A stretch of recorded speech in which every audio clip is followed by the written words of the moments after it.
Plataforma de información musical y radio online. Rutas Alternas. Escucha. Sharon Van Etten está de regreso en la escena musical discográfica. Tenemos una nueva placa, la sexta larga duración del artista de los Estados Unidos. Y qué privilegio poder conectar en esta videollamada con Sharon para que nos platique de We Have It Going About This All Grown, su más reciente placa. Hello, Sharon. Hello, how are you doing, Roberto? I'm very well, thank you. Where are you right now? I'm in California. I'm just hanging with my family before I go on tour in a week. It's great, the feeling when you are on the road again, right? It's a mixed feeling, I don't Okay. like leaving my family and my little one who's 5 and super fun. But I love my band and I love my fans and I love traveling. So I'm excited to get back out there in that way. And you have a new album, a new record that we have been enjoying a lot. You released your latest album a few days ago, and it sounds amazing as always. Congratulations. Oh, thank you so much. That means a lot coming from you. It's very important that we, after all these months, after these 2 years of pandemic, that we can still listen great music, and a lot of musicians like you take them time to make these songs about feelings, about emotions, about a lot of things that we miss during these 2 years, and put it on a record. Oh, thank you. I know it's intense, and as I've talked to other artists about how they've chosen to lean into the last couple of years or not, I get both sides of it, right? It's like if people don't want to hear about quarantine anymore and they're like, I want to make a dance record. I mean, I appreciate that just as much as I appreciate the artists that want to lean into the mix of emotions that we've all been feeling the last couple of years and the roller coaster that it's been. So I think it's wonderful that people are being able to make music and share it. And I feel very lucky to be one of those people. It's important that, Sharon, because it's part of the human nature, right? These mixed emotions, it's these ups and downs. To understand what happened around us is not always good, not always happy. Exactly. And and I feel like in a lot of ways it brings us closer to each other to know that we aren't alone in those feelings, even though they're not easy to express or easy to acknowledge. But I think what the positive thing in all this is that hopefully we're just moving forward. But I'm one to lean into the complicated feelings of the darkness and the harder days, but with the hope that there's more, with the hope that there's something else. So Absolutely. There's always a light at the end of the tunnel, right? yes. Fingers crossed. Besides these lockdowns and pandemic and all these things happening these 2 years, how different is this album in front of your other records? Well, I think as a whole, I got to track a lot of it in my home studio that I just moved to. So in 2019, I left New York after being there almost 15 years, and we moved to Los Angeles. And in January 2020, I finished building the studio out of the garage. And I was fortunate enough to have an outlet during these last couple of years. And I was able to track in my home studio and use a lot of it for this album. And even though the beginning of the writing process was uncertain with how to bring other people into it, I was able to bring in my front of house engineer, Dan Knowles, who helped me make sense of the tracks that I had. And he helped troubleshoot things in the studio so I could learn how to get usable sounds for the album. And as we figured out how to be able to be around each other in a safe way, as we learned more and more about the virus, we decided to take those tracks and bring it to a bigger studio in my neighborhood called Balboa so that I could actually accommodate more of my band. So I brought my band in and they helped me flesh out these skeletons that I pulled out from my garage, and they put the meat and the clothes and like the makeup, and they built up these songs in such a way that I wouldn't have been able to do by myself.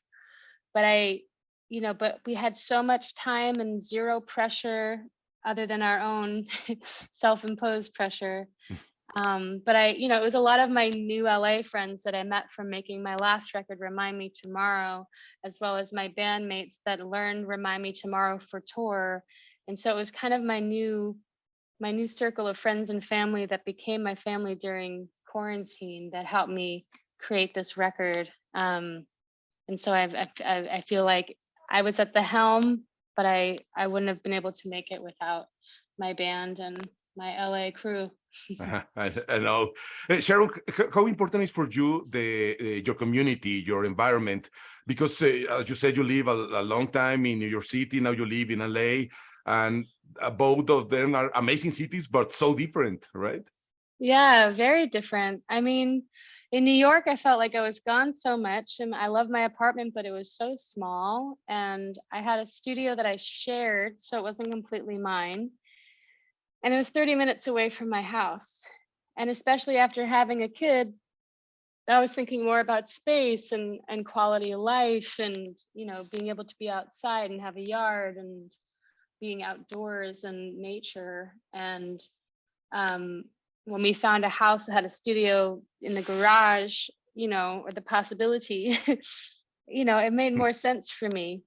But also as I'm learning, one of the other things I moved to LA for was to learn how to diversify in my career and not just be a touring musician, because as I know my son will get older, I don't want to be gone all the time. I want to be there to see him grow up. Like, I don't want him to be a road dog, I mean, sure, he'll learn how to travel and he'll go to shows and stuff, but like, I don't want him to be a busboy. Like, come and go, but like, I want you to have a life. I want you to be around kids. I want you to have like a normal existence. And I want you to know what I do and feel welcome.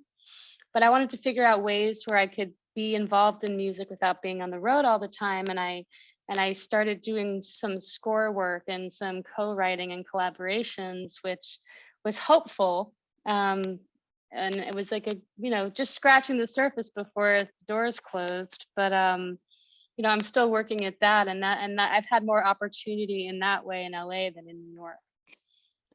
Sharon, your songs are very, very personal, very intense, very powerful. What do you prefer as a songwriter? To have a time to write in a special place, in some moment, or you write everywhere, on the road, on a hotel room, on your bedroom? I don't know. I mean, for the most part, I like to write when I'm still, and it's when I've had time to reflect on my experiences. And it's not predictable when I'm inspired, but I usually like having an instrument, because I come up with a chord progression and a melody.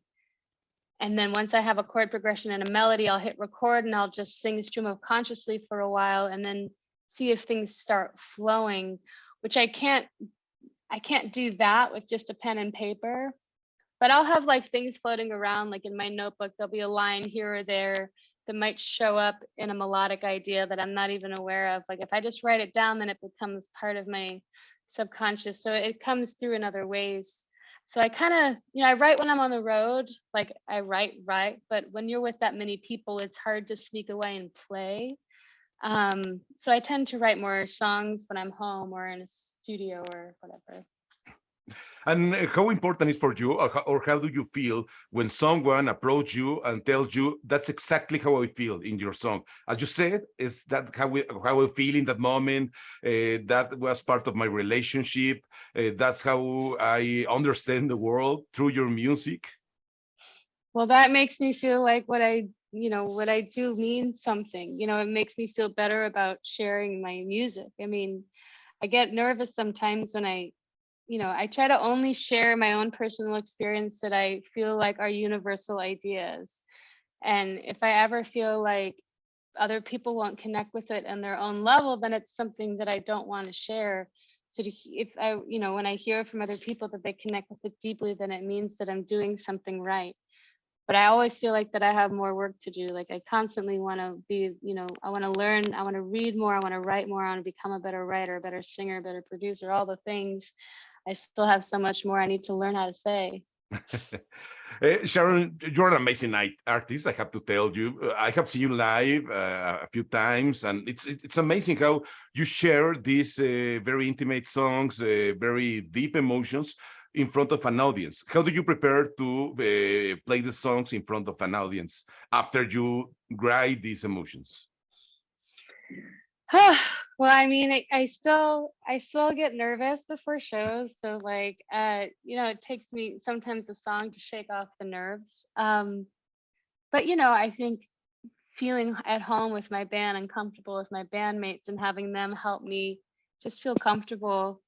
I get a little bit out, I can step outside of my body a little bit and just enjoy the playing and the performing and not think too much about what the song's actually about, because if I get stuck in my head while I'm performing a song, then it's not always the best. But it's really about redefining what that song means to you in the context of a live band. And when we're able to connect with each other in a live experience, it takes it to a whole nother place. So, I love playing with my band. They're amazing musicians, they're amazing people, and it's really fun. So hopefully in some ways, performing with them and people seeing me live can tell that it is cathartic and not just heavy. Yes, absolutely. And it's also the power of music, right? You can connect with people from all over the world with your songs, with your stories, and it's amazing. Oh, well, I mean, I'd be nothing without my fans that try to understand me or connect with me on their own way. And yeah, I think, I feel very lucky and very blessed to do what I get to do. And also, Sharon, it's important to forgive ourselves when we understand we have made a lot of people, a lot of things wrong, right? Not only during this pandemic, but all over our life, we make mistakes. Obviously, it's a human nature to make mistakes, but to learn about them. But it's important to forgive us. Exactly. I mean, you have to be able to reflect upon them, to learn from them, and then moving on and moving forward, because if you live too much in the past, then you don't really progress. And so I just feel like the most important, I feel like I've learned more from mistakes I've made in my life than I've had successes. And so Absolutely. Same here. reflect, move on. Learn and move on. Exactly. So Sharon, when will you come to Mexico? We're trying to figure that out right now. That I leave for a week. I leave in a week for a month in overseas, and then have a couple weeks off before I do the United States, and then we got to figure it out. It's like these days it's so hard to plan that far out when we're still figuring out what's happening in the world. But we want to come back so bad. We had such a great time in Mexico the last time we were in Mexico City, and we were just out there for the My Morning Jacket Festival, but I want to see much more of Mexico, and I'm hoping that we get to do so within the year. Yes, please. And you also have to come here to Guadalajara, Monterrey, other cities, because it's important to play not only in the capital, not only Mexico City, but other cities in Mexico to understand what's happening. Absolutely. I mean, I know it's huge, and there's so much I haven't even gotten to see there. And I can't wait to just travel again and learn how to do that in this new lens that we have on. But for me, I just want to see as many places and people as I can. So hopefully we can figure out a way to do that. We'll be aware of that. And LA is only 2 hours away by plane from Guadalajara. So you can come, play, have a party, and return to your family. All right. Well, then I'm gonna report back to my manager and tell him that's what we need to do. Great, Sharon. Looking forward to see you live here with this new album in Mexico. In the meantime, we can listen. We have been going about this all grown in all digital platforms, and it's also on vinyl in CD, right? Yes, that's right. It's released through Jagjaguwar. How was working with them? Because you have released all your albums with them, right? Oh, Jagjaguwar is amazing, and I've never felt pressured to make a record. They let me release things at my own pace, And whenever we talk about how a rollout is going to go, it's collaborative and everyone's at the table. And, you know, they're an artist label and they just want the artist to release what they want to release and like be the artist who they are. And, you know, I feel very connected with the people that I work with. So I feel very grateful to have them as part of our team. An amazing label, amazing artists through Jagjaguwar, like Sharon Van Etten and the new record that you have released a few days ago. Hope you can make it soon here to Mexico. Looking forward to have a conversation in person. And thank you so much for this chat with Rutas Alternas. Oh, well, thank you so much for even wanting to talk to me, and lots of love to you all out there. Plataforma de información musical y radio online. Rutas Alternas. Escucha.